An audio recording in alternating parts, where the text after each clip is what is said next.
어서 빨리 이리로 피하세요.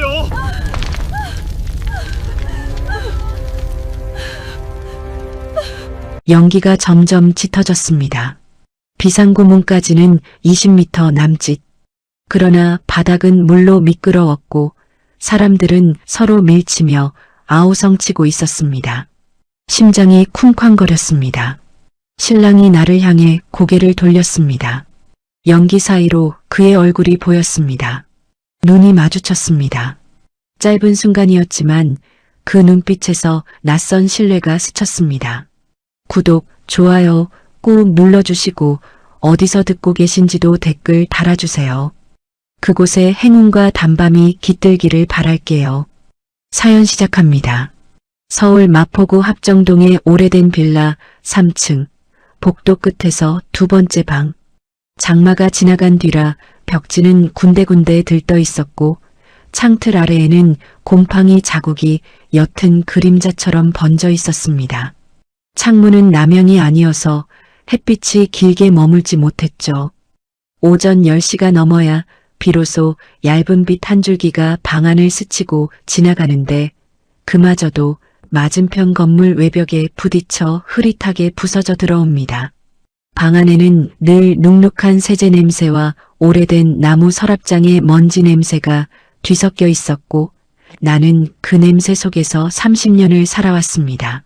나는 동네 요양병원에서 청소를 합니다. 계약직입니다. 하얀 고무장갑을 끼고 복도를 밀며 하루를 시작하죠. 바닥에 남은 약 냄새, 환자 보호자들의 한숨, 병실 문틈으로 새어나오는 TV 소리까지 모든 것이 일상의 배경음처럼 익숙해졌습니다. 사람들은 나를 그냥 아주머니라고 부릅니다. 이름을 묻는 사람은 거의 없었어요. 사실 그게 편했습니다. 내 이름이 불리면 그 이름 뒤에 따라붙는 과거까지 들켜버릴 것만 같았으니까요. 서랍 깊숙한 곳에는 작은 사진 한 장이 들어 있습니다. 빨간 담요에 쌓인 아기, 눈을 꼭 감고 입술을 오므린 채 잠들어 있는 모습. 사진 가장자리는 닳아 있었고 여러 번 꺼내봤던 흔적이 그대로 남아 있습니다. 나는 그 사진을 꺼낼 때마다 손끝이 먼저 떨립니다. 혹시 누가 볼까봐, 혹시 누가 알아챌까봐 숨을 죽이게 되죠. 그 아이는 내 아들이었습니다. 22, 아직 어른이라 부르기엔 서툴렀던 나이였습니다. 나는 대학 등록금을 마련하려고 병원 청소를 시작했고 그곳에서 한 남자를 만났습니다. 환자 보호자로 병원에 오던 그는 유난히 말이 다정했죠. 내 이름을 불러주던 유일한 사람이었습니다. 나는 그 말 한마디에 위로를 받았고 세상이 조금은 따뜻해졌다고 믿었습니다. 하지만 세상은 그렇게 간단하지 않았더군요. 아이를 가졌다는 사실을 알렸을 때 그는 한참 동안 아무 말이 없었습니다. 며칠 뒤 정장 차림의 중년 여성이 병원 로비로 찾아왔습니다. 반듯하게 말린 머리카락, 값비싼 향수 냄새, 그리고 감정이 지워진 얼굴. 그 여자는 나를 커피숍으로 데려가 조용히 말했죠. 우리 집안에는 이런 일이 있어선 안 됩니다. 아이는 좋은 곳으로 보내드리겠습니다. 당신에게도 필요한 지원은 하겠습니다. 지원이라는 말이 그날따라 칼처럼 들렸습니다. 나는 도망칠 수 있었을지도 모릅니다. 지방으로 내려가 아이를 혼자 키울 수도 있었겠죠. 하지만 통장 잔고는 바닥이었고 부모님은 이미 돌아가신 뒤였습니다. 세상은 생각보다 냉정했고 나는 겁이 많았습니다. 무엇보다도 그 아이가 나처럼 살게 하고 싶지 않았습니다. 나는 선택을 했습니다. 서류에 도장을 찍던 날 분만실 형광등은 유난히 밝았습니다. 눈물이 자꾸 흘러내려 도장이 번졌던 기억이 아직도 선명합니다. 미안하다 엄마가 미안하다. 그 말이 마지막이었습니다. 그 뒤로 나는 묻지 않았습니다. 어디로 갔는지, 어떤 이름으로 자라는지, 행복한지 불행한지 알면 버틸 수 없을 것 같았으니까요. 대신 나는 더 열심히 살았습니다. 새벽에 출근하고 밤에 돌아와도 잠이 쉽게 오지 않았습니다. 혹시 어딘가에서 아프진 않을까? 혹시 나를 원망하진 않을까? 그런 생각이 머릿속을 떠나지 않았죠. 하지만 시간이 흐르면 흐를수록 그 아이의 얼굴은 점점 희미해졌습니다. 아니, 희미해졌다고 스스로를 속이며 살았습니다. 오늘도 요양병원 5층 복도를 밀다가 잠시 창밖을 바라봤습니다. 회색 하늘 아래로 한강이 흐르고 있었죠. 강물은 아무 일도 없다는 듯 유유히 흘러가고 있었습니다. 나는 문득 이런 생각이 들었습니다. 내 삶도 저 강물처럼 그냥 흘러가 버린 건 아닐까, 아무 흔적도 남기지 못한 채 말입니다. 퇴근 후 집으로 돌아와 밥을 대충 지어 먹고 설거지를 마친 뒤 나는 습관처럼 서랍을 열었습니다. 사진을 꺼내 손바닥 위에 올려두었습니다. 아이의 작은 코, 볼 꼭 담은 입술을 한참 바라보다가 혼잣말처럼 중얼거렸습니다. 이제 30이 됐겠지, 키는 컸을까? 그 순간 가슴 한쪽이 저릿했습니다. 혹시라도 길에서 스쳐 지나간 적은 없었을까요? 지하철에서, 버스 정류장에서, 마트 계산대 앞에서 모른 척 지나쳤을지도 모릅니다. 내가 알아보지 못했을지도 모르죠. 그런 상상을 하면 숨이 막혀왔습니다. 며칠 전 오랜 친구에게서 전화가 왔습니다. 우리 딸 결혼한다. 꼭 와라. 너 안 오면 나 서운하다. 나는 한동안 망설였습니다. 사람 많은 곳은 피하고 싶었습니다. 웃음이 넘치는 자리는 특히 더 그랬습니다. 남의 행복을 진심으로 축하해줄 자신이 없었거든요. 하지만 친구는 내 지난 시간을 거의 다 알고 있는 사람이었습니다. 그 애는 말했습니다. 이제 너도 좀 웃어야지. 언제까지 혼자 끌어안고 살 거야. 혼자 끌어안고 살 거냐는 그 말이 이상하게 마음에 남았습니다. 나는 아직도 그날의 선택을 끌어안고 살고 있는 걸까요? 아니면 그 선택이 나를 붙잡고 있는 걸까요? 청첩장을 식탁 위에 올려두고 한참을 바라봤습니다. 강남의 대형 웨딩홀, 화려한 조명과 꽃장식이 인쇄된 카드였습니다. 나는 그 장소가 낯설면서도 묘하게 불안하게 느껴졌습니다. 왜인지 모르게 심장이 먼저 반응했습니다. 아무 이유 없이 설명할 수 없는 예감처럼 말입니다. 혹시 그 아이도 어딘가에서 결혼을 준비하고 있진 않을까요? 혹시 누군가의 손을 잡고 나를 잊은 채 환하게 웃고 있진 않을까요? 잊힌다는 게 두려운 걸까요? 아니면 기억 속에서만 존재하는 게 더 두려운 걸까요? 나는 사진을 다시 서랍에 넣으며 조용히 숨을 내쉬었습니다. 30년을 묻어둔 비밀이 오늘따라 이상하게 들썩이고 있었습니다. 마치 오래된 상처 위를 누군가 건드린 것처럼 욱신거렸죠. 결혼식장에 가면 아무 일도 없을 겁니다. 친구 딸을 축하하고 밥을 먹고 집으로 돌아오겠죠. 그게 상식적인 이야기입니다. 그런데 왜일까요? 왜 오늘따라 가슴이 이렇게 불안하게 뛰는 걸까요? 그날 결혼식장에서 나는 무엇을 마주하게 될까요? 강남 청담동에 위치한 초대형 웨딩홀은 내가 평생 발 디뎌보지 못했던 세계처럼 보였습니다. 유리로 된 자동문이 열리자마자 차가운 향수 냄새와 생화 장식의 달콤한 향이 동시에 밀려왔습니다. 천장은 유난히 높았고 샹들리에는 빛을 잘게 부수어 하객들의 머리 위로 쏟아내고 있었죠. 대리석 바닥은 물기 하나 없이 반질반질했고 검은 정장을 입은 안내 직원들은 한치의 흐트러짐도 없이 움직이고 있었습니다. 나는 초라한 네이비색 정장을 몇 번이나 매만졌습니다. 세탁은 해두었지만 원단의 세월은 감출 수 없더군요. 손바닥에 땀이 차오르는 걸 느끼며 하객 명단을 확인받았습니다. 이름을 말하는 순간 괜히 목이 메었습니다. 혹시 누가 나를 알아보진 않을까 쓸데없는 생각이 또 고개를 들었죠. 신부 측 하객 맞으시죠? 3층 그랜드홀입니다. 직원의 말투는 공손했지만 나는 그 시선이 유난히 부담스러웠습니다. 엘리베이터 거울 속에 비친 내 얼굴은 조금 창백해 보였습니다. 괜히 입술을 한번 눌러 닦았습니다. 왜 이렇게 긴장이 되는 걸까요? 그냥 친구 딸의 결혼식일 뿐인데 심장이 자꾸 먼저 뛰고 있었습니다. 3층 로비에 올라서자 하객들로 북적이고 있었습니다. 실크 드레스, 명품 핸드백, 반짝이는 구두 소리, 사람들의 웃음소리가 천장에 부딪혀 되돌아왔습니다. 나는 그 사이에 조심스럽게 섞였습니다. 친구는 이미 신부 대기실에 들어갔는지 보이지 않았고 나는 한쪽 벽면에 서서 숨을 고르며 식장 안을 바라봤습니다.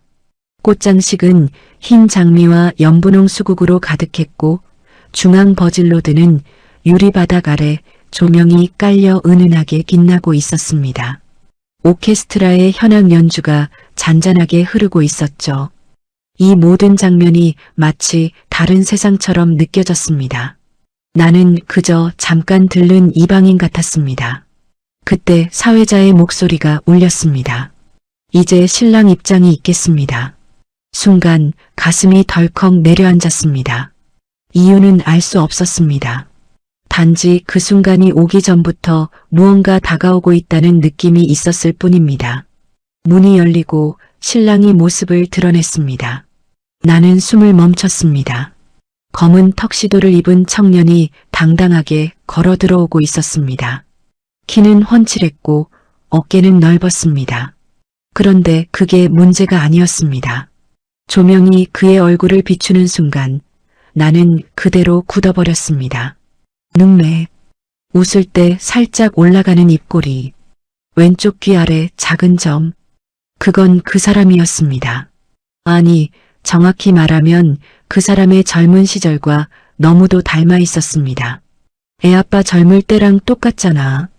내 입에서 저도 모르게 말이 새어나왔습니다. 옆에 서 있던 하객이 이상하다는 듯 나를 힐끗 쳐다봤지만 나는 그 시선을 느낄 여유조차 없었습니다. 심장이 미친 듯이 뛰고 있었습니다. 손끝이 차갑게 식어갔습니다. 혹시 설마 그럴 리가 있을까요? 나는 머릿속으로 날짜를 계산했습니다. 그 아이를 낳았던 해, 그리고 지금 30해가 지났습니다.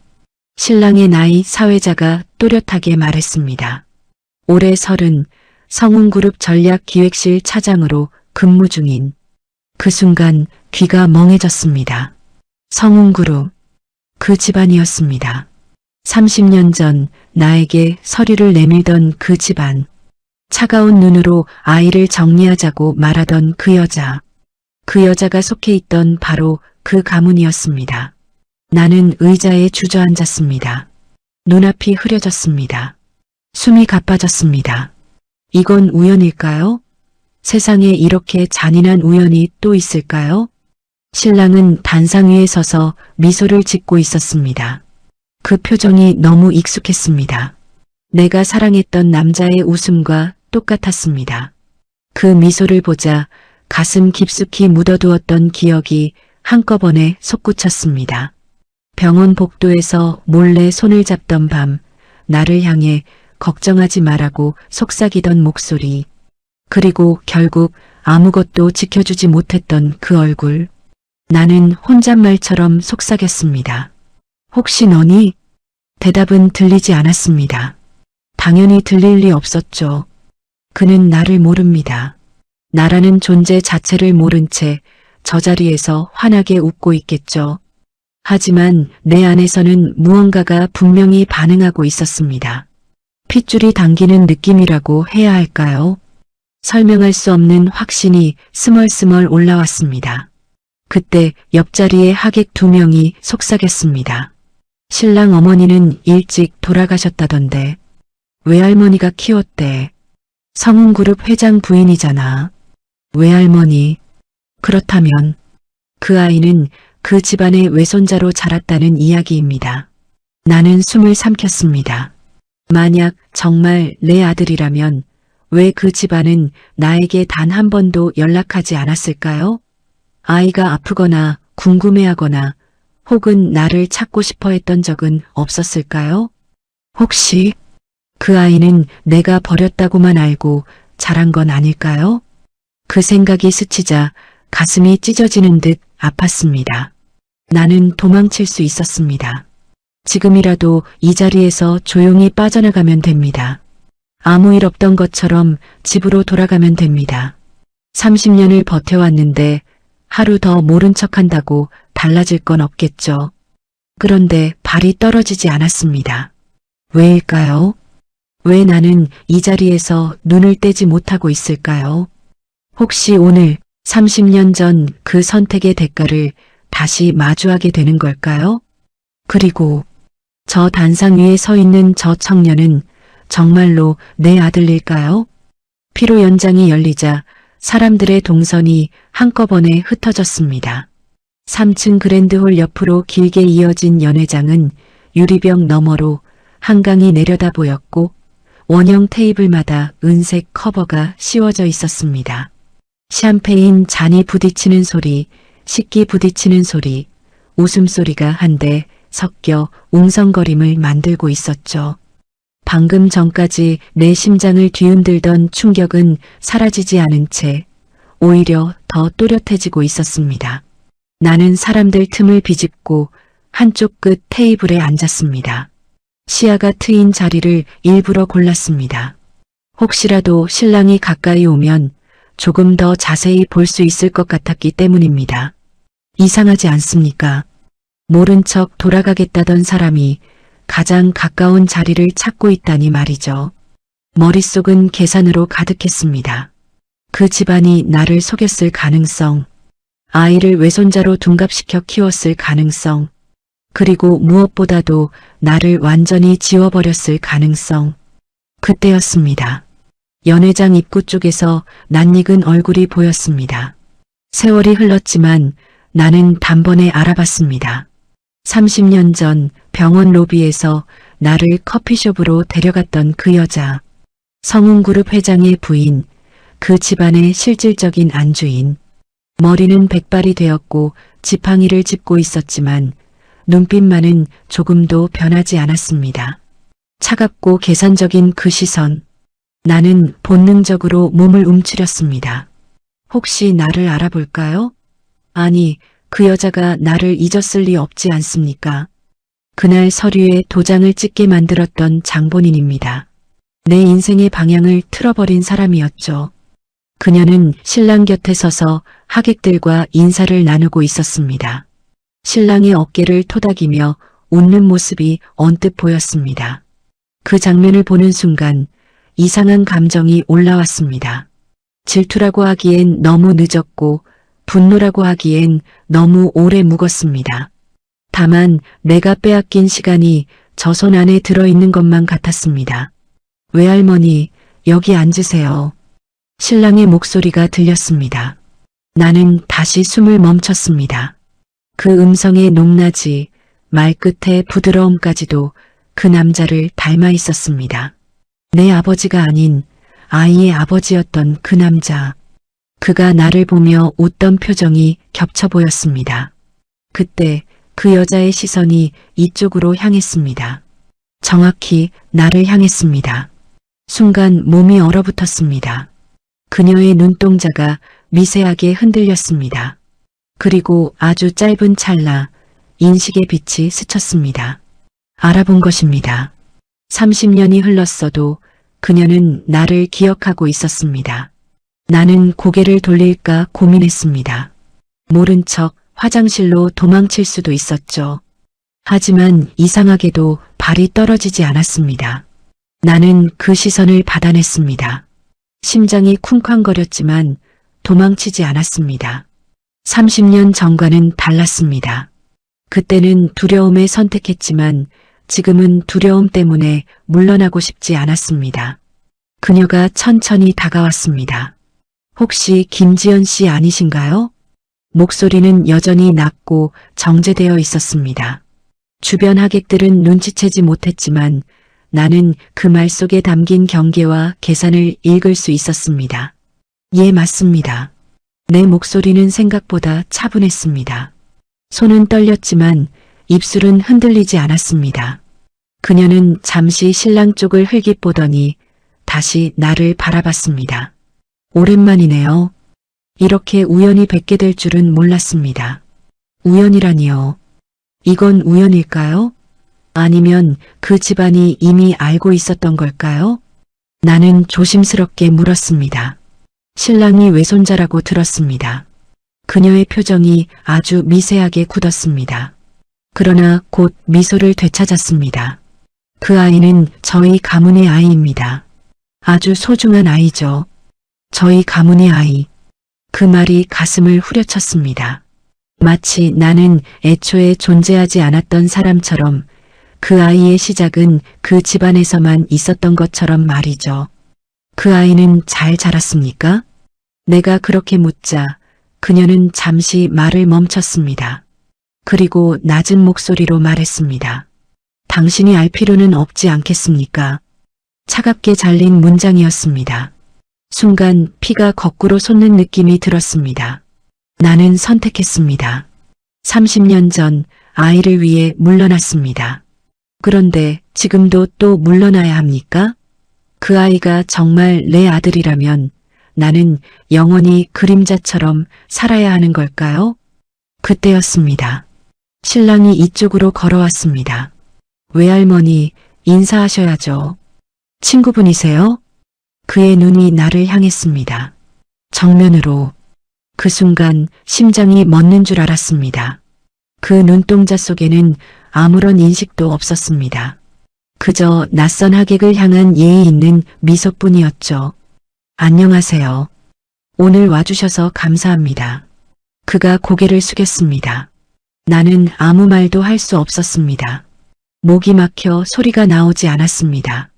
이 아이가 정말 내 아들이라면 나는 지금 어떤 표정을 짓고 있어야 합니까? 웃어야 합니까? 울어야 합니까?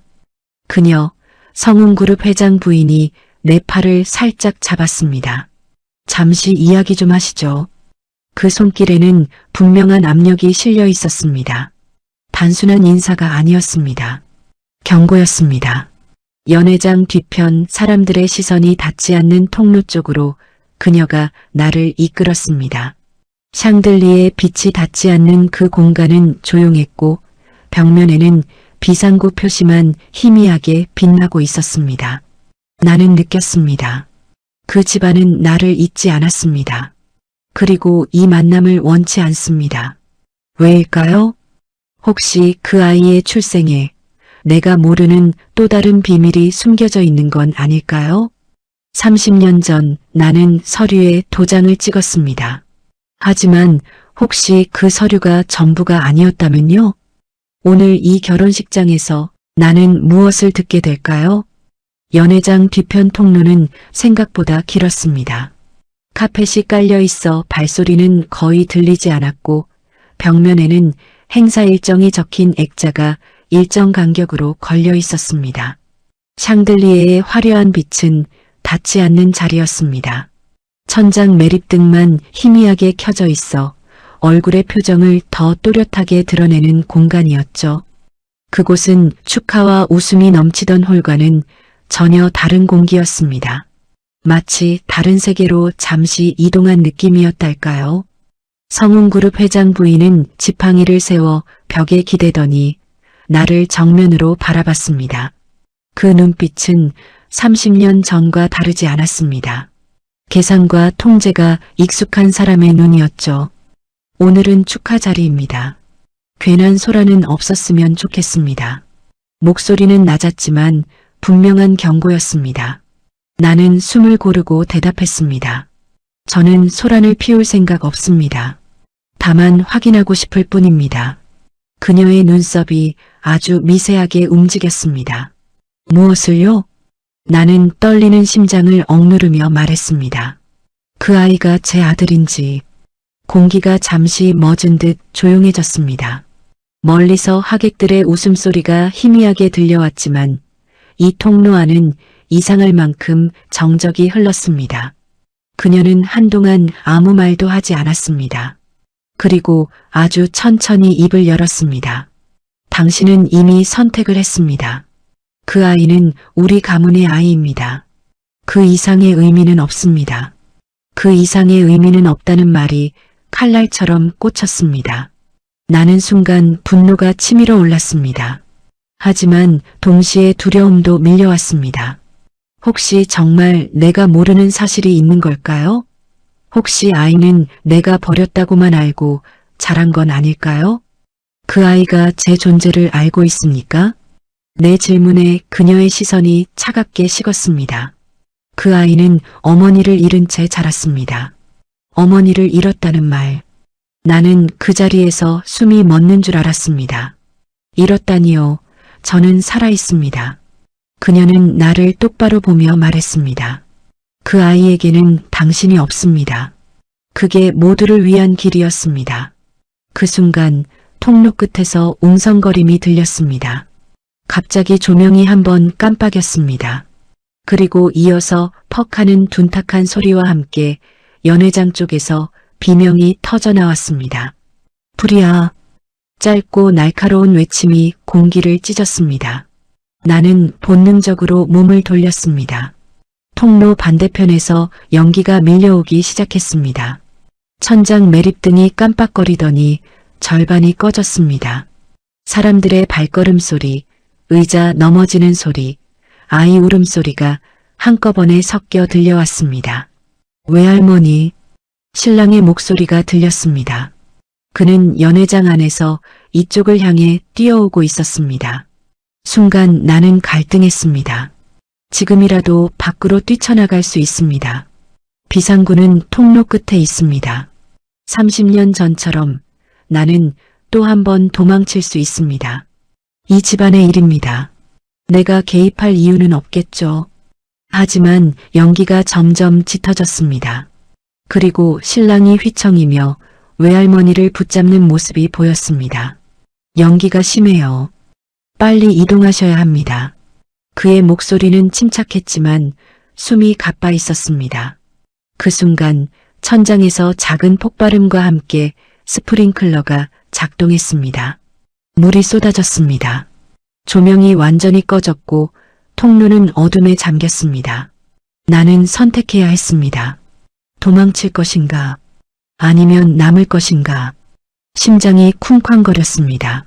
30년 전 나는 아이를 위해 물러났습니다. 그 선택은 평생 나를 붙잡았습니다. 지금 이 순간 또다시 등을 돌린다면 나는 영원히 나 자신을 용서하지 못할 것 같았습니다. 나는 달려갔습니다. 이쪽으로 나오세요. 비상구가 있습니다. 내 목소리는 생각보다 크게 울렸습니다. 신랑이 나를 향해 고개를 돌렸습니다.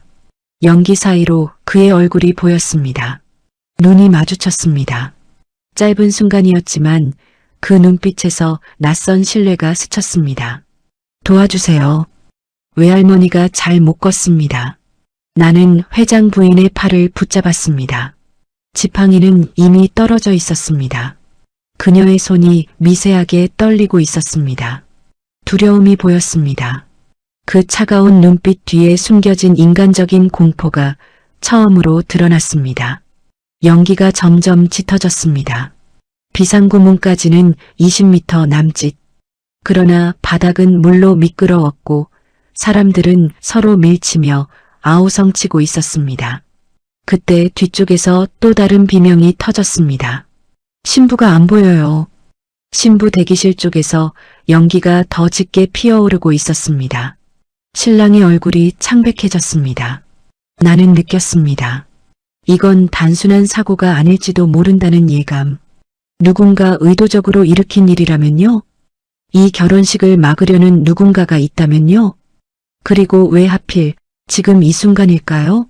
나는 회장 부인을 부축한 채 신랑을 바라봤습니다. 먼저 밖으로 나가세요. 그는 잠시 망설였습니다. 그 눈빛에서 또 한 번 갈등이 스쳤습니다. 그 순간 천장에서 불꽃이 튀었습니다. 이 결혼식장은 단순한 축하 자리가 아니었습니다. 무언가가 시작되고 있었습니다. 과연 이 불은 우연일까요? 아니면 누군가의 계획일까요? 연기 냄새는 순식간에 코와 목을 파고들었습니다. 스프링클러에서 쏟아지는 물과 타는 플라스틱 냄새가 뒤섞여 숨쉬기조차 힘들었습니다. 비상구 쪽으로 몰려드는 사람들의 어깨가 서로 부딪히고 구두굽이 미끄러지는 소리가 요란하게 울렸습니다. 통로는 아수라장이었습니다.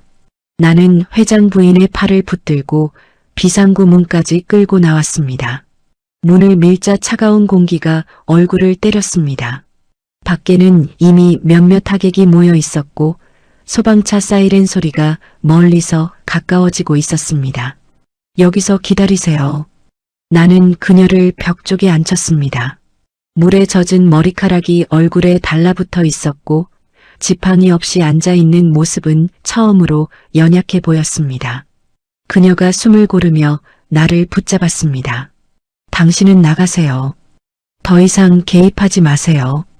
그 말은 부탁이 아니라 명령에 가까웠습니다. 하지만 나는 이미 등을 돌리고 있었습니다. 연회장 안에서 들려온 한마디가 나를 붙잡았기 때문입니다. 신부가 아직 안에 있어요. 신랑의 목소리였습니다. 공포가 섞여 있었습니다. 방금 전까지 침착하던 그 목소리가 흔들리고 있었습니다. 나는 멈췄습니다. 지금이라도 소방대원에게 맡기면 됩니다. 나는 이미 할 만큼 했습니다. 회장 부인을 안전한 곳으로 옮겼고 내 역할은 끝난 셈입니다.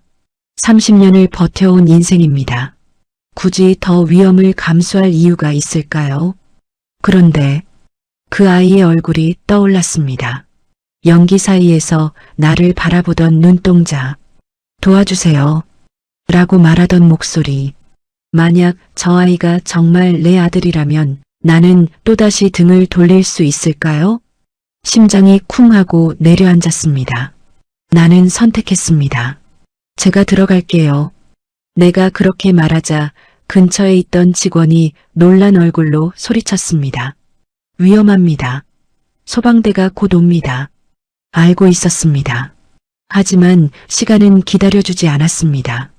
불은 점점 안쪽으로 번지고 있었고 대기실 쪽에서 짙은 연기가 계속 밀려나오고 있었습니다. 나는 다시 문을 밀고 안으로 들어갔습니다. 뜨거운 공기가 얼굴을 덮쳤습니다. 바닥은 물과 깨진 유리 조각으로 엉망이었고 천장 일부에서 불꽃이 떨어지고 있었습니다. 연기 때문에 앞이 거의 보이지 않았습니다. 손수건을 입에 대고 몸을 낮춘 채 대기실 방향으로 움직였습니다. 심장이 귀 옆에서 울리는 듯 했습니다. 왜 또 들어왔니? 내 안에서 누군가가 속삭였습니다. 너는 항상 선택을 그렇게 하더라. 그래도 발은 멈추지 않았습니다. 대기실 문은 반쯤 닫혀 있었습니다. 문을 밀자 안에서 기침 소리가 들렸습니다. 누구 계세요? 신부의 목소리였습니다. 공포에 질린 젊은 목소리. 나는 외쳤습니다. 여기 있습니다. 손 잡으세요. 연기 속에서 하얀 드레스 자락이 보였습니다. 신부는 바닥에 주저앉아 있었습니다. 머리 장식이 흩어지고 화장은 눈물에 번져 있었습니다. 숨쉬기 힘들어요. 그녀는 거의 울먹이고 있었습니다. 나는 그녀의 팔을 붙잡았습니다. 고개 숙이고 저를 따라오세요. 그 순간 뒤쪽에서 또 다른 폭발음이 울렸습니다. 대기실 천장의 일부가 무너져 내렸습니다. 뜨거운 파편이 어깨를 스쳤습니다. 살이 타는 듯한 통증이 번졌습니다. 나는 이를 악물었습니다. 아프다. 하지만 멈출 수 없었습니다. 신부를 부축해 통로로 나왔을 때 신랑이 연기 속에서 달려왔습니다. 여기에요. 그는 거의 울고 있었습니다. 신부를 안아들며 나를 바라봤습니다. 정말 감사합니다. 그 눈빛이 가까이서 또렷이 보였습니다. 나는 순간 숨이 막혔습니다. 이 아이는 나를 모릅니다. 하지만 지금 내 도움으로 사랑하는 사람을 구했습니다. 이건 무엇일까요? 우연입니까? 아니면 운명입니까? 그때 천장에서 커다란 불꽃이 떨어졌습니다. 나는 신부를 밀어냈습니다. 나가세요. 그리고 뜨거운 충격이 등을 강타했습니다. 바닥에 쓰러지는 순간 시야가 흔들렸습니다. 귀에서는 이명처럼 웅웅거리는 소리가 들렸고 연기가 폐 깊숙이 들어왔습니다. 숨이 막혔습니다. 또 선택했구나. 의식이 흐려지면서도 그 생각이 스쳤습니다. 30년 전 나는 아이를 위해 물러났습니다. 오늘은 아이의 행복을 위해 불 속으로 들어왔습니다. 밖에서 소방대원들의 발소리가 들렸습니다. 누군가가 나를 흔들었습니다. 여기 한 분 더 있습니다. 그 목소리가 멀어지며 어둠이 내려왔습니다. 나는 마지막으로 한 가지를 생각했습니다. 혹시 이 선택이 30년 전의 죄를 조금은 씻어줄 수 있을까요? 그리고 이 불은 정말 단순한 사고일까요? 눈을 떴을 때는 하얀 천장이 보였습니다. 형광등 불빛이 희미하게 흔들리고 있었고 코끝에는 소독약 냄새가 짙게 스며들었습니다. 귀에서는 아직도 웅웅거리는 소리가 남아 있었죠. 숨을 들이마시려 하자 가슴이 찢어지는 듯 아팠습니다. 기침이 터졌고 기관지 깊숙한 곳이 화끈거렸습니다. 깨어나셨어요? 낯선 간호사의 목소리가 들렸습니다. 나는 고개를 아주 조금 움직였습니다. 산소 마스크가 씌워져 있었고 팔에는 링거가 꽂혀 있었습니다. 오른쪽 어깨는 두툼하게 붕대가 감겨 있었죠. 천장에서 떨어진 파편이 스쳤던 자리였습니다. 흡입성 화상과 연기 흡입 증상이 있습니다. 며칠은 입원하셔야 해요. 나는 눈을 감았습니다. 불 속으로 다시 들어가던 순간이 선명하게 떠올랐습니다. 신부의 떨리는 손, 신랑의 눈빛, 그리고 뜨거운 충격. 그 장면들이 파편처럼 머릿속을 스쳤습니다. 살았구나. 그 생각이 먼저 들었습니다. 이 나이에 불 속에서 쓰러졌으니 혹시 그대로 끝나는 건 아닐까 하는 두려움이 없지 않았습니다. 그런데 아직 숨을 쉬고 있습니다. 심장은 여전히 뛰고 있습니다. 문이 열리는 소리가 들렸습니다. 여기 계십니까? 낮고 단정한 남성의 목소리였습니다. 나는 눈을 떴습니다. 신랑이 서 있었습니다. 턱시도 대신 단정한 셔츠 차림이었고 얼굴에는 피로가 가득했습니다. 눈밑이 붉게 충혈되어 있었죠. 그는 잠시 망설이다가 침대 곁으로 다가왔습니다. 어제 저희 아내를 구해주셨다고 들었습니다.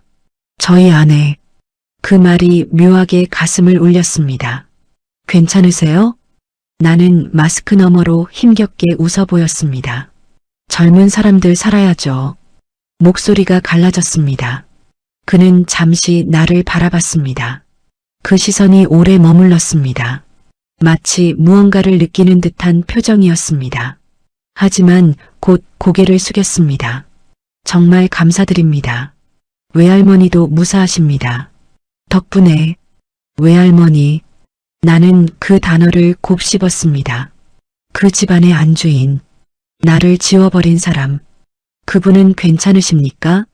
내가 묻자 그는 고개를 끄덕였습니다. 경미한 연기 흡입이지만 큰 문제는 없다고 합니다. 그의 말투는 차분했지만 어딘가 굳어 있었습니다. 나는 잠시 망설였습니다. 지금이 기회일지도 모릅니다. 30년을 묻어둔 질문을 던질 수 있는 순간일지도 모릅니다. 하지만 또 한 번 갈등이 밀려왔습니다. 혹시 이 아이가 아무것도 모른 채 평온하게 살아가고 있다면요? 내가 진실을 말하는 순간 그의 세계가 무너질지도 모릅니다. 또 선택해야 하니? 나는 속으로 중얼거렸습니다. 그때 문이 다시 열렸습니다. 성운그룹 회장 부인이 들어왔습니다. 병원 가운을 걸쳤지만 여전히 기품을 잃지 않은 모습이었습니다. 그녀의 눈은 나를 향해 차갑게 가라앉아 있었습니다. 나가보거라. 그녀가 신랑에게 말했습니다. 하지만 잠시 짧은 한마디에 그는 더 말하지 못했습니다. 신랑은 나를 한 번 더 바라보고 병실을 나갔습니다. 문이 닫히자 공기가 달라졌습니다. 그녀는 침대 옆에 서서 나를 내려다봤습니다. 왜 돌아왔습니까? 나는 마스크를 살짝 내렸습니다. 그 아이 아니 그분의 아내가 안에 있었습니다. 그녀의 눈빛이 번뜩였습니다. 당신은 언제까지 개입할 겁니까? 개입이라니요. 나는 속에서 무언가 끓어오르는 걸 느꼈습니다. 저는 어머니입니다. 그 말이 병실 안에 무겁게 떨어졌습니다. 그녀는 한동안 아무 말이 없었습니다. 그리고 낮게 말했습니다. 당신은 이미 포기했습니다. 포기. 그 단어가 심장을 찔렀습니다. 저는 포기한 게 아닙니다. 그 아이를 위해 물러난 겁니다. 목소리가 떨렸습니다. 하지만 눈은 피하지 않았습니다. 그녀는 천천히 고개를 저었습니다. 그 아이는 당신이 죽은 줄 알고 자랐습니다. 순간 숨이 멎었습니다. 무슨 말입니까? 출산 후 사망. 그렇게 정리했습니다. 그래야 깔끔했으니까요. 깔끔. 그 집안에게 나는 그저 정리해야 할 문제였던 겁니다. 가슴이 쿵 내려앉았습니다.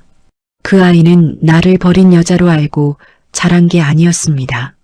아예 존재하지 않는 사람으로, 죽은 사람으로 알고 자랐던 겁니다. 왜 그렇게까지? 내가 힘겹게 묻자 그녀는 차갑게 답했습니다.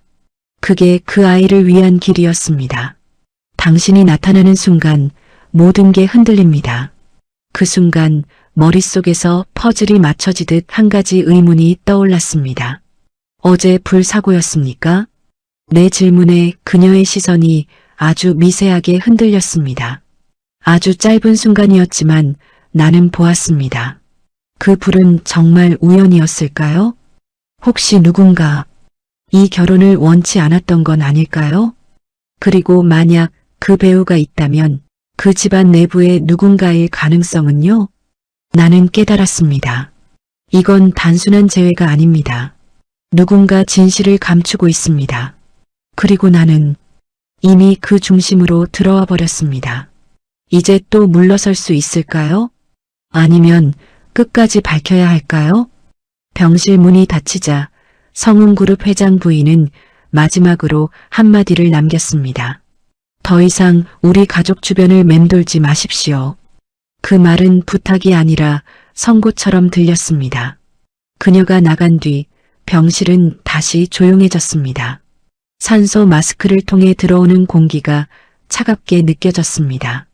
심장은 아직 빠르게 뛰고 있었지만 이제 그 이유는 화상 때문만은 아니었습니다. 출산 후 사망. 그 아이는 그렇게 알고 자랐다고 했습니다. 나는 30년 동안 나를 원망했을지도 모른다고 괴로워했는데 정작 그는 나를 기억조차 할 수 없는 존재로 살아왔던 겁니다. 살아있는데 죽은 사람. 그것이 내 자리였던 셈이죠. 눈을 감으니 불길 속에서 그 아이의 눈동자가 떠올랐습니다. 도와주세요. 그 한마디가 자꾸 귀에 맴돌았습니다. 그때 병실 문이 다시 열렸습니다. 이번에는 간호사가 아니라 정장을 입은 남자들이었습니다. 깔끔한 머리, 무표정한 얼굴. 그들의 눈빛은 의료진의 것이 아니었습니다. 김지연 씨 맞습니까? 나는 고개를 끄덕였습니다. 경찰입니다. 잠깐 말씀 좀 나누시죠. 경찰.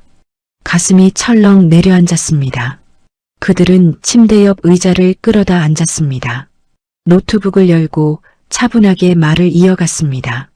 어제 화재와 관련해 참고인 조사가 필요합니다. 참고인이라면 다행일까요? 하지만 그들의 표정은 묘하게 굳어 있었습니다.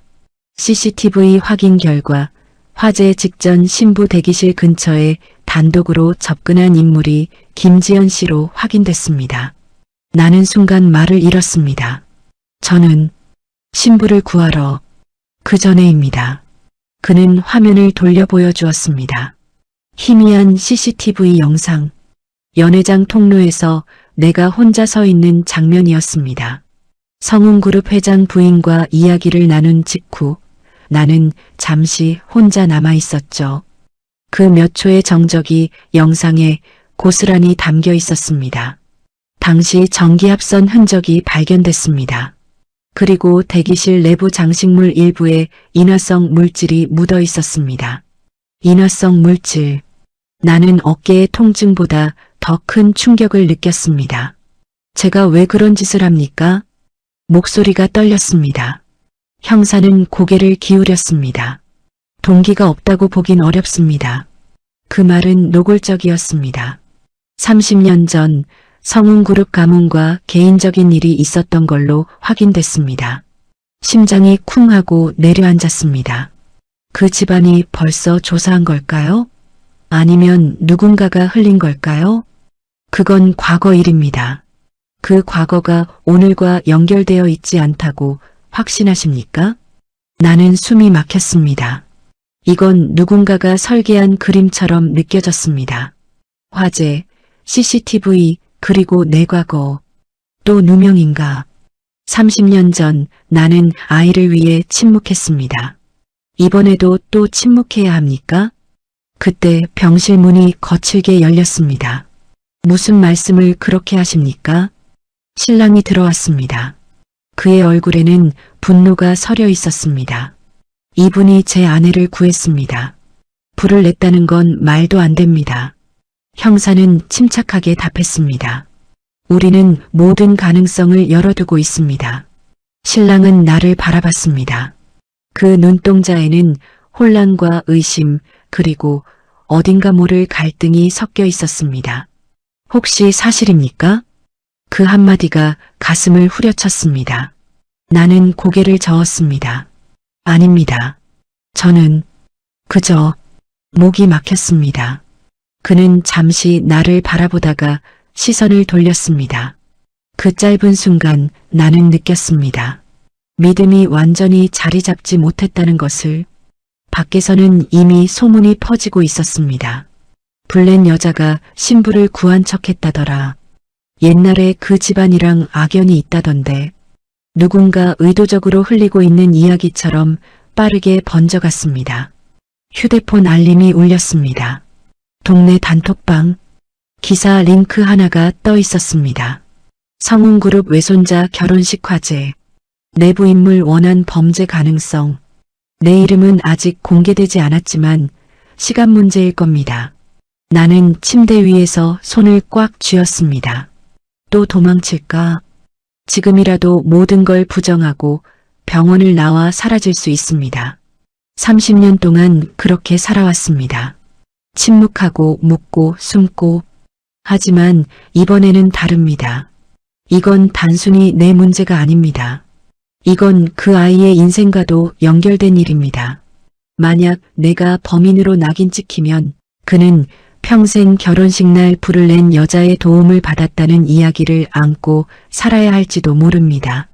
나는 이를 악물었습니다. 조사받겠습니다.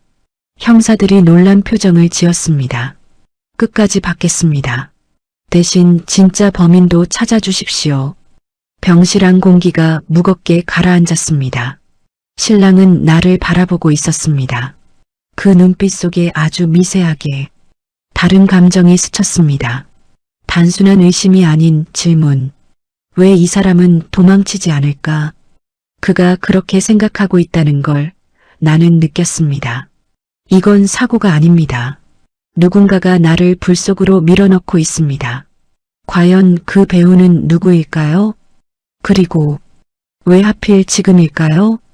병원 복도 끝 창문 밖으로 겨울 햇빛이 희미하게 비치고 있었습니다. 연기 흡입 때문에 아직 폐가 따끔거렸고 기침이 한 번 터질 때마다 가슴이 조여왔습니다. 링거를 뽑은 자리에는 멍이 남아 있었고 어깨의 붕대는 여전히 두툼하게 감겨 있었습니다. 몸은 약해졌지만 정신은 오히려 또렷해졌습니다. 경찰 조사는 생각보다 길었습니다. 형사들은 내 통장 내역, 통화 기록, 과거 근무 이력까지 하나하나 짚었습니다. 마치 내가 30년 동안 성운그룹을 노리고 살아온 사람인 것처럼 질문이 이어졌죠. 병실 안 공기는 점점 차가워졌습니다. 화재 직전 통로에서 42초간 단독으로 서 계셨습니다. 무엇을 하고 있었습니까? 42초. 나는 그 시간을 떠올렸습니다.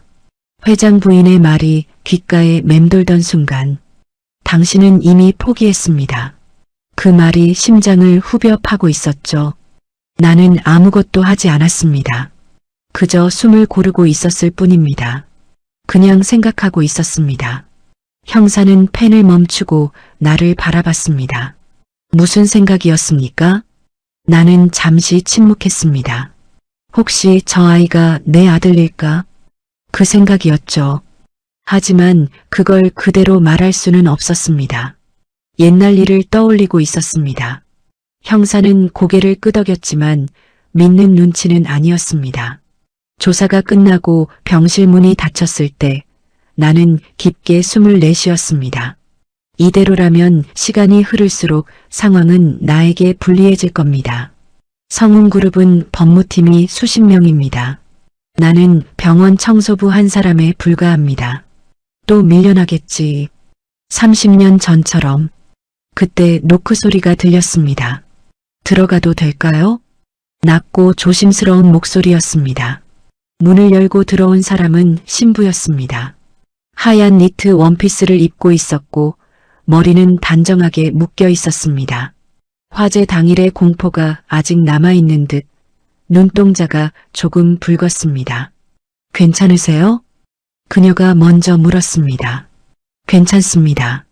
신부님은요? 나는 일부러 그렇게 불렀습니다. 아직 결혼식은 마무리되지 않았지만 그녀는 이미 그 아이의 아내였습니다. 그녀는 침대 옆 의자에 앉았습니다. 손을 꼭 쥐고 있었습니다. 저 이상한 이야기일지도 모르겠지만요. 나는 조용히 고개를 끄덕였습니다. 화재 직전 전기실 쪽에서 누군가 나오는 걸 봤습니다. 심장이 미세하게 흔들렸습니다. 누군가요? 그녀는 망설였습니다. 얼굴은 정확히 못 봤어요. 그런데 성운그룹 행사 담당 이사였던 것 같아요. 늘 결혼식 준비를 총괄하던 분이거든요. 행사 담당 이사. 그 이름이 머릿속에 스쳤습니다. 연회장에서 분주히 움직이던 중년 남자. 불이 나기 직전에도 통로 근처에서 휴대폰을 붙잡고 있었던 모습이 기억났습니다. 경찰에 말씀하셨습니까? 그녀는 고개를 저었습니다. 외할머니께서 괜한 오해는 만들지 말라고 하셨어요. 외할머니. 그 말에 모든 것이 다시 연결되는 느낌이었습니다. 혹시 그 이사가 결혼을 반대했습니까? 내 질문에 그녀의 눈이 커졌습니다. 어떻게 하셨어요? 나는 침대 시트를 움켜쥐었습니다. 최근에 회사 내부에서 구조조정이 있었어요. 남편이 추진한 프로젝트 때문이죠. 그 이사가 실권을 잃었다고 들었습니다. 그 아이가 구조를 바꾸려 했던 겁니다. 그 집안의 오래된 질서를 흔들고 있었던 셈이죠. 그래서 혹시 그 결혼식은 단순한 축하 자리가 아니었을지도 모릅니다. 내부 권력 재편의 상징이었을지도 모릅니다. 그리고 그걸 막으려는 사람이 있었다면요? 신부는 나를 똑바로 바라봤습니다. 저는요, 선생님이 범인이라고 생각하지 않습니다. 그 말이 가슴 깊숙이 스며들었습니다. 왜 그렇게 생각합니까? 그녀는 잠시 미소를 지었습니다. 불이 번질 때 선생님 눈을 봤어요. 그런 눈으로 불을 낼 수는 없다고 생각했습니다. 나는 말을 잃었습니다. 누군가 나를 믿는다는 것이 이렇게도 무게 있게 다가올 줄 몰랐습니다. 그녀는 자리에서 일어나며 말했습니다. 남편도 혼란스러워요. 외할머니 말씀과 선생님 행동이 너무 다르니까요. 그 아이가 혼란스러워하고 있다고 했습니다. 나는 속으로 되뇌었습니다. 의심하고 있구나. 그가 완전히 믿지는 못해도 완전히 버리지는 못하고 있다는 뜻입니다. 신부가 문을 나서기 전 조용히 덧붙였습니다. 만약 무언가 알고 계신 게 있다면 저에게 말씀해 주세요. 저도 가만히 있지 않을 겁니다. 문이 닫히고 병실은 다시 고요해졌습니다. 나는 천장을 바라봤습니다. 처음으로 나 혼자가 아니라는 느낌이 들었습니다. 누군가 의심하고 있습니다. 누군가 진실을 알고 싶어 합니다. 그리고 그 시작점이 바로 이 병실일지도 모릅니다. 하지만 행사 담당 이사 한 명의 일일까요? 아니면 그 뒤에 더 큰 그림이 있는 걸까요? 그리고 성운그룹 회장 부인은 정말 아무것도 모르는 걸까요? 퇴원은 생각보다 빨리 결정되었습니다. 의사는 폐 상태가 완전히 회복된 것은 아니지만 더 오래 입원해도 특별한 처치는 없다고 했습니다. 어깨의 화상은 흉터가 남을 가능성이 높다고 조심스럽게 말하더군요. 나는 고개를 끄덕였습니다. 흉터 하나쯤 더 생긴다고 인생이 달라질 건 없지 않습니까? 이미 보이지 않는 흉터를 수없이 안고 살아왔으니까요. 병원을 나서자 차가운 겨울 공기가 폐에 깊숙이 들어왔습니다. 아직 숨이 조금 따끔거렸지만 머리는 이상하리만큼 맑았습니다. 나는 더 이상 물러설 수 없다는 걸 알고 있었습니다. 이번에는 도망치지 않겠다고 병실에서 이미 선택했기 때문입니다. 집으로 돌아오자마자 휴대폰을 켰습니다. 기사들은 더 자극적으로 변해 있었습니다. 성운그룹 외손자 결혼식 방화 의혹 과거 악연 여성 집중 조사. 내 얼굴은 아직 공개되지 않았지만 시간 문제였습니다. 동네 사람들 눈빛이 달라질 것이고 요양병원 계약도 연장되지 않을지도 모릅니다. 사회적 추락은 생각보다 빠르게 찾아오죠. 30년 전에는 내가 선택해 물러났다면 이번에는 누군가가 나를 밀어내고 있는 느낌이었습니다. 그때 문자가 하나 도착했습니다. 신부입니다. 오늘 오후 5시 한강 카페에서 뵐 수 있을까요? 나는 잠시 망설였지만 곧 답장을 보냈습니다. 갑니다. 한강변 카페는 통유리창으로 강물이 내려다 보였습니다. 해가 기울어 노을이 번지고 있었고 카페 안은 따뜻한 조명으로 채워져 있었습니다. 사람들은 각자의 대화를 나누고 있었지만 내 심장은 여전히 긴장으로 조여 있었습니다. 신부는 이미 와 있었습니다. 그녀의 표정은 결연해 보였습니다. 확인해 봤습니다. 앉자마자 그녀가 말했습니다. 행사 담당 이사, 화재 직전 10분간 CCTV 사각지대에 있었습니다. 그리고 전기실 접근 기록이 있습니다. 심장이 크게 한번 뛰었습니다. 경찰에 제출했습니까? 그녀는 고개를 저었습니다. 아직요. 외할머니 쪽에서 내부적으로 정리하겠다고 했습니다. 내부적으로 정리. 그 말은 곧 묻겠다는 뜻이었습니다. 왜요? 나는 거의 속삭이듯 물었습니다. 그녀는 한숨을 내쉬었습니다. 회사 주가가 떨어지고 있습니다. 방화 사건이 공식화되면 타격이 큽니다. 외할머니는 조용히 처리하려 합니다. 나는 창밖으로 시선을 돌렸습니다. 한강은 아무 일도 없다는 듯 흐르고 있었습니다. 하지만 수면 아래에는 얼마나 많은 소용돌이가 있겠습니까?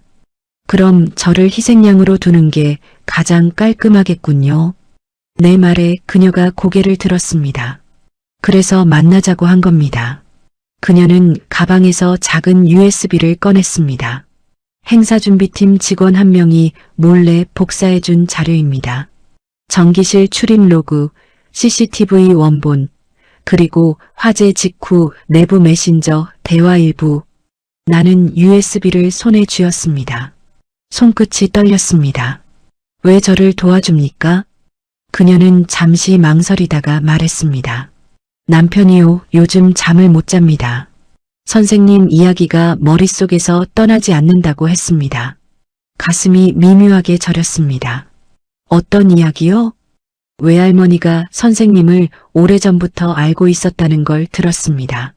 그런데 아무 설명도 하지 않았습니다. 그 아이가 의심하고 있다는 뜻이었습니다. 나는 USB를 가방에 넣으며 속으로 되뇌었습니다. 이제 시작이다. 그날 밤 나는 노트북을 켰습니다. 오래된 기계였지만 아직은 작동했습니다. USB를 꽂자 파일 목록이 떴습니다. 영상 파일, 로그 기록, 메신저 캡처, CCTV 원본을 재생했습니다.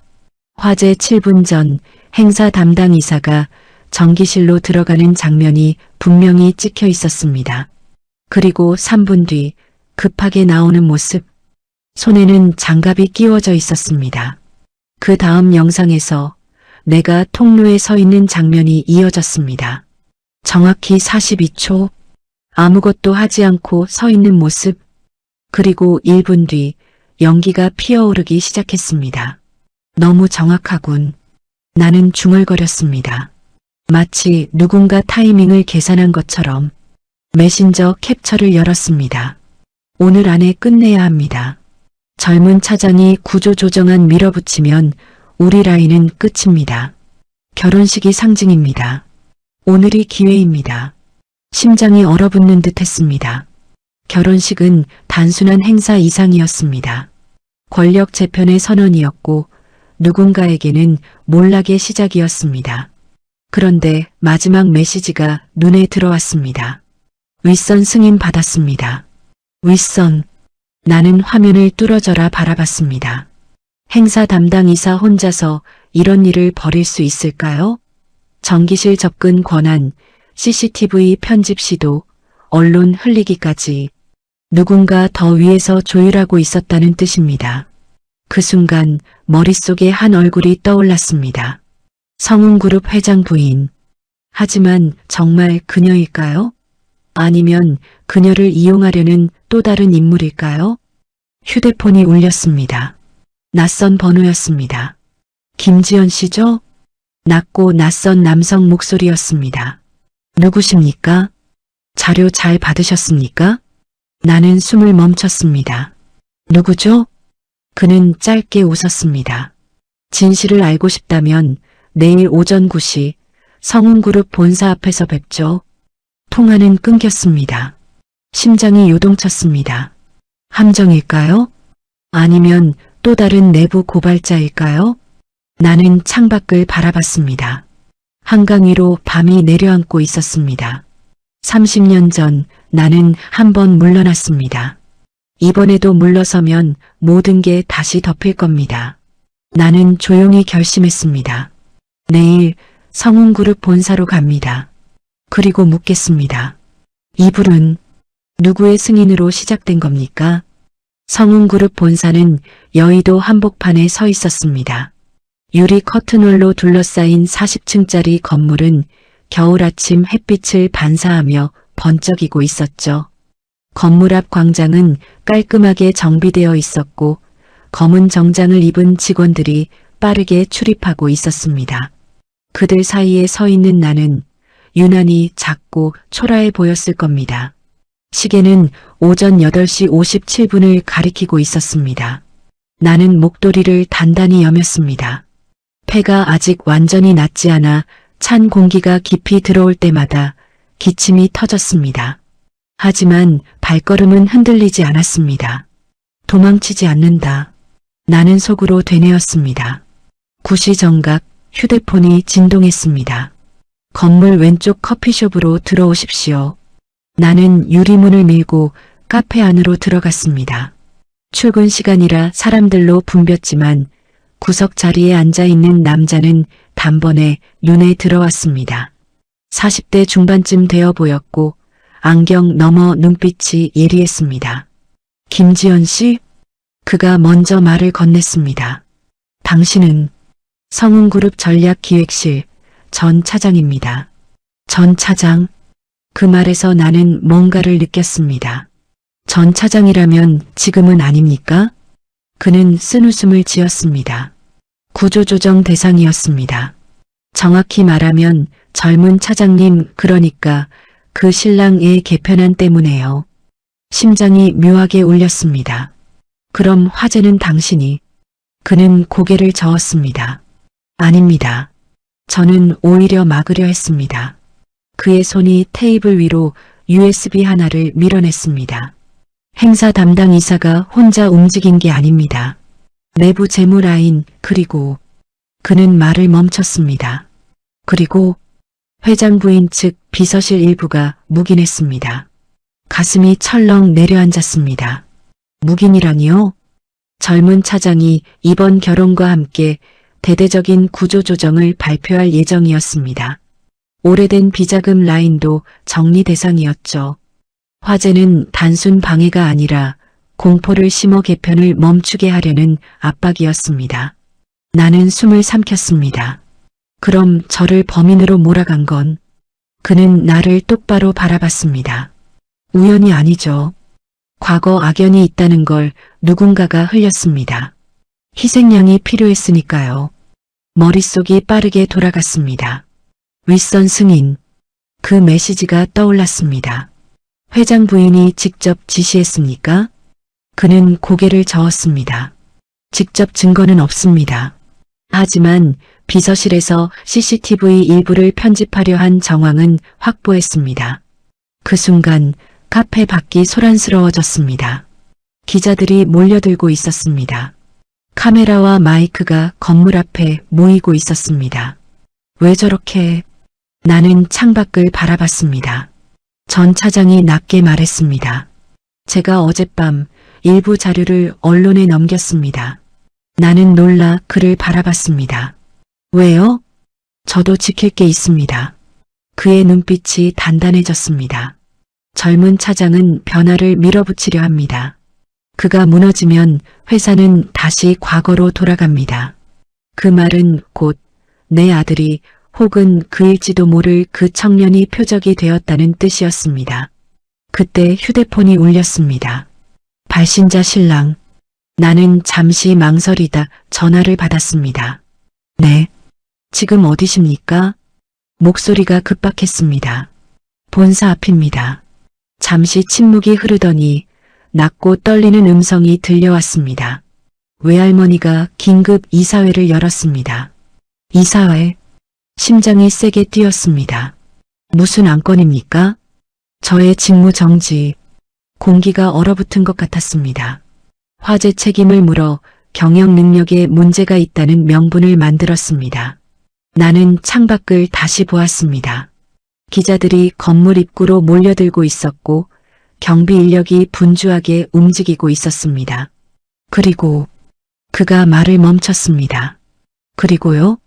선생님에 대한 방화 혐의를 공식 발표하려 합니다. 순간 숨이 막혔습니다.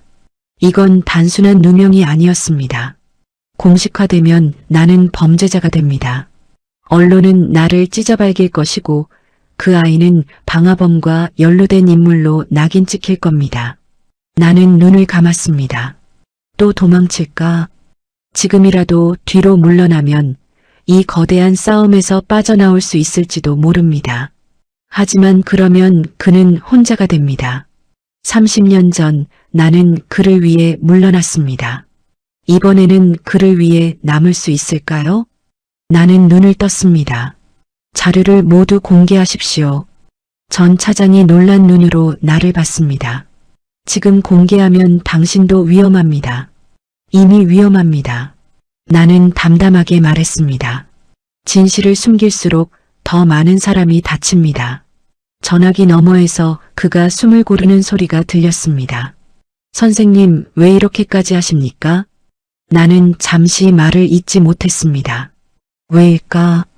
핏줄이 당겨서일까요? 아니면 이제는 숨지 않겠다는 오기일까요? 나는 조용히 답했습니다. 누군가는 어른으로 남아야 하지 않겠습니까? 그 말이 끝나자 본사 건물 1층 스크린에 긴급 속보 자막이 떴습니다. 성운그룹 결혼식 화재, 내부 권력 다툼 정황 포착. 기자들의 플래시가 번쩍였습니다. 이사회가 시작된 겁니다. 그리고 그 안에서 누군가는 마지막 발악을 하고 있을 겁니다. 과연 회장 부인은 어떤 선택을 할까요? 그리고 이 싸움의 끝에 나는 무엇을 잃게 될까요? 성운그룹 본사 38층 이사회실은 유리벽으로 둘러싸여 있었습니다. 도시 전경이 한눈에 내려다 보이는 자리였지만 그날만큼은 풍경을 감상할 여유가 있는 사람은 아무도 없었습니다.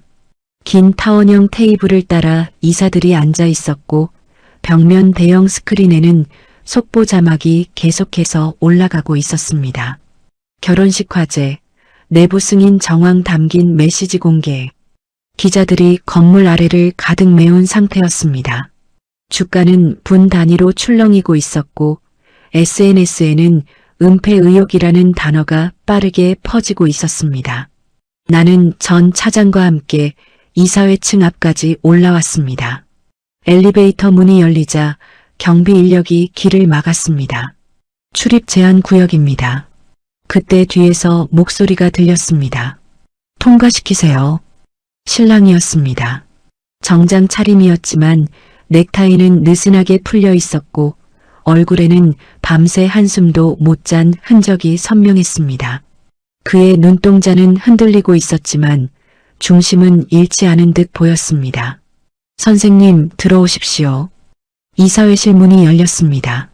실내 공기는 팽팽했습니다.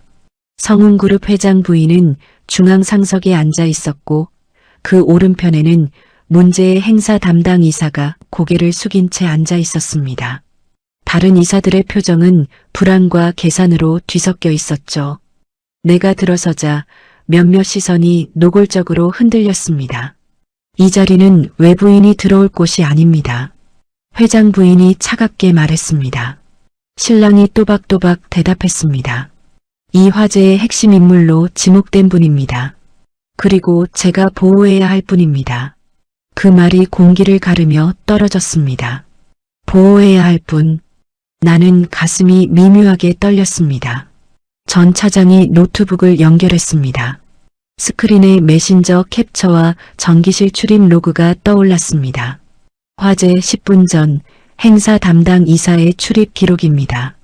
그리고 이 대화 내용. 오늘 안에 끝내야 합니다. 윗선 승인 받았습니다. 회의실 안이 술렁였습니다. 이건 조작일 수 있습니다. 한 이사가 다급히 말했습니다. 그때 신랑이 천천히 자리에서 일어났습니다. 그렇다면 전기실 CCTV 원본을 확인하시죠. 또 다른 화면이 재생되었습니다. 행사 담당 이사가 장갑을 낀 채 전기 패널을 열어보는 모습이 분명하게 찍혀 있었습니다. 그리고 서둘러 나오는 장면. 행사 담당 이사의 얼굴이 새하얗게 질렸습니다. 저는 지시를 받았습니다. 그의 목소리는 갈라져 있었습니다. 회의실이 조용해졌습니다. 누구의 지시입니까? 신랑의 질문은 날카로웠습니다. 그는 고개를 들지 못했습니다. 말하십시오. 짧은 정적 후 떨리는 음성이 흘러나왔습니다. 비서실을 통해 승인받았습니다. 모든 시선이 회장 부인 쪽으로 향했습니다. 그녀의 표정은 굳어 있었지만 눈동자 깊은 곳에서 흔들림이 보였습니다. 직접 지시한 건 아닙니다. 그녀가 낮게 말했습니다. 다만 결혼식이 무사히 끝나는 것이 반드시 최선은 아니라는 의견이 있었습니다. 그 말은 사실상의 인정이었습니다. 외할머니, 신랑의 목소리가 낮게 울렸습니다. 저를 막기 위해 사람을 다치게 할 수도 있었습니까? 그녀는 한동안 대답하지 않았습니다. 그리고 아주 천천히 입을 열었습니다. 회사는 가문은 지켜야 할 것이 많다. 나는 그 말을 듣는 순간 가슴이 서늘해졌습니다. 30년 전에도 그녀는 가문을 위해 나를 지웠습니다. 오늘도 같은 이유였습니다. 신랑이 숨을 고르며 말했다. 그래서 그분을 범인으로 만들었습니까? 회의실 안이 얼어붙은 듯 조용해졌습니다. 회장 부인의 시선이 내게로 향했습니다. 30년 전과 달리 그 눈빛에는 분노보다 피로가 더 짙게 깔려 있었습니다. 그 여자는 이미 한 번 물러난 사람이다. 또 한 번 물러나도 될 거라 생각했다. 나는 그 말을 듣고 고개를 들었습니다. 그 아이를 위해 물러났습니다. 목소리는 떨렸지만 끝까지 말했습니다. 이번에는 물러나지 않겠습니다. 신랑의 눈이 나를 향했습니다. 그 순간 그는 무언가를 깨달은 듯 했습니다. 외할머니 30년 전 제 친모에 대해 숨긴 것이 있습니까? 회의실 안 공기가 완전히 멎었습니다.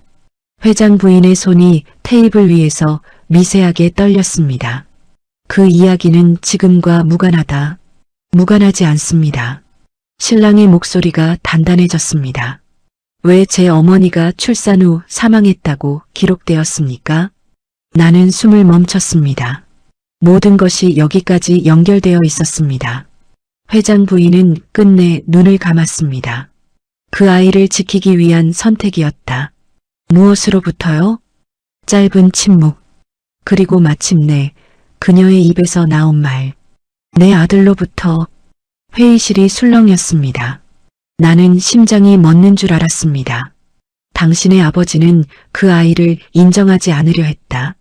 해외로 보내버리려 했다. 나는 막았다. 대신 어머니를 지워야 했다. 공기가 무겁게 가라앉았습니다. 30년 전 나는 버림받은 게 아니었습니다. 그 아이는 나를 지우는 조건으로 이 집안에 남겨진 겁니다.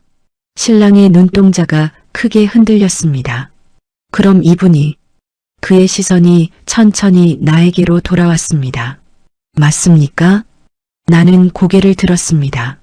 30년 동안 한 번도 하지 못한 말을 이제야 꺼냈습니다. 그래 너다. 회의실 안에 숨소리조차 사라졌습니다. 그의 눈에 눈물이 맺혔습니다. 왜 이제야? 그 질문이 가슴을 찔렀습니다. 너를 위해 물러났었다. 나는 담담히 말했습니다. 그 순간 회장 부인의 지팡이가 바닥에 떨어졌습니다. 이사회는 정회되었습니다. 경찰이 곧 도착할 예정이라는 소식이 들려왔습니다. 행사 담당 이사는 체포될 것이고 비서실 라인도 조사를 받게 될 겁니다. 하지만 이 싸움은 아직 끝난 걸까요? 진실은 밝혀졌습니다. 그러나 30년의 공백은 어떻게 메울 수 있을까요? 그 아이는 나를 받아들일 수 있을까요? 시간은 생각보다 빠르게 흘렀습니다. 이사회 이후 일주일 만에 행사 담당 이사는 구속되었고 비서실 일부 인원도 직무에서 배제되었습니다. 언론은 연일 성운그룹 내부 권력 다툼과 결혼식 방화 시도라는 제목을 달아 기사를 쏟아냈습니다. 내 이름도 결국 공개되었지만 동시에 정정 보도도 나갔습니다. 방화 용의가 아닌 결정적 구조자라는 표현이 뒤따랐습니다. 하지만 기사 몇 줄이 30년의 시간을 대신해주지는 않았습니다. 나는 다시 마포의 빌라로 돌아왔습니다.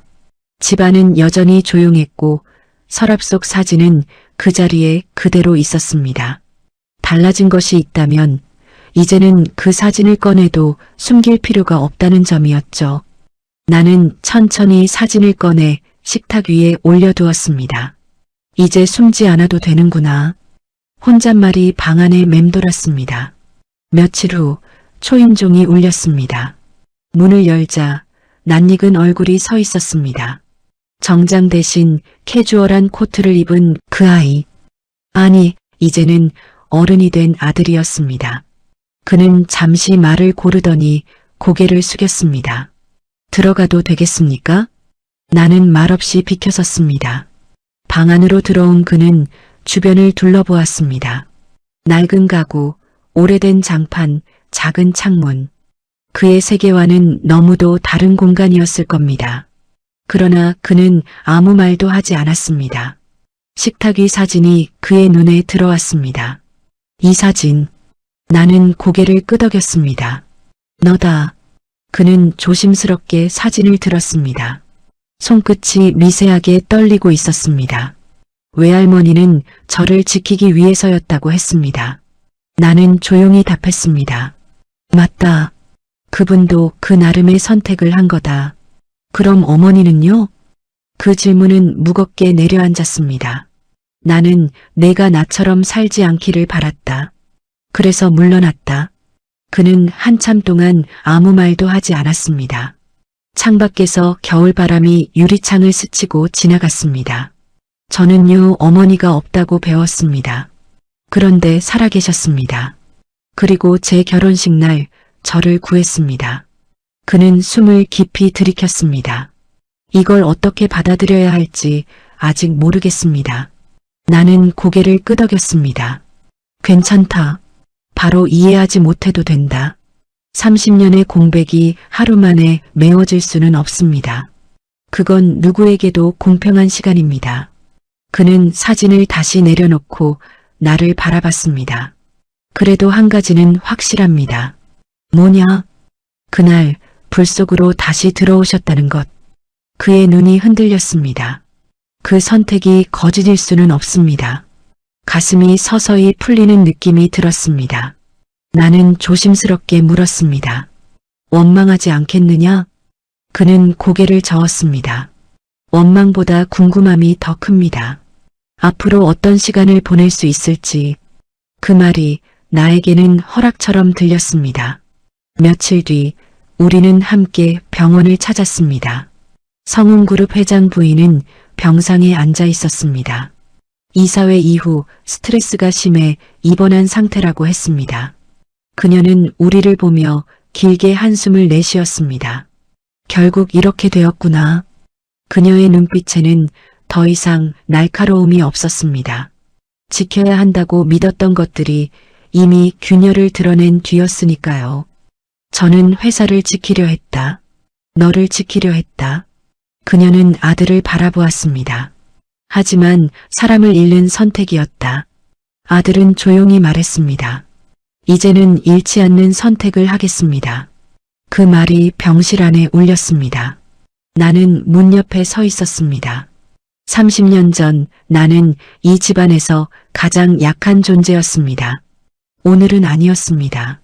적어도 더 이상 지워진 사람은 아니었습니다. 시간이 조금 더 흘렀습니다. 봄이 찾아왔습니다. 한강 둔치에는 벚꽃이 피었고 바람에 꽃잎이 흩날렸습니다. 나는 요양병원 일을 그만두었습니다. 대신 작은 카페에서 일주일에 몇 번씩 일을 돕기로 했습니다. 몸을 혹사하지 않아도 되는 삶을 처음으로 선택한 셈이죠. 그날 카페 문이 열리며 그가 들어왔습니다. 신부, 이제는 며느리라고 불러야 할까요, 어머니?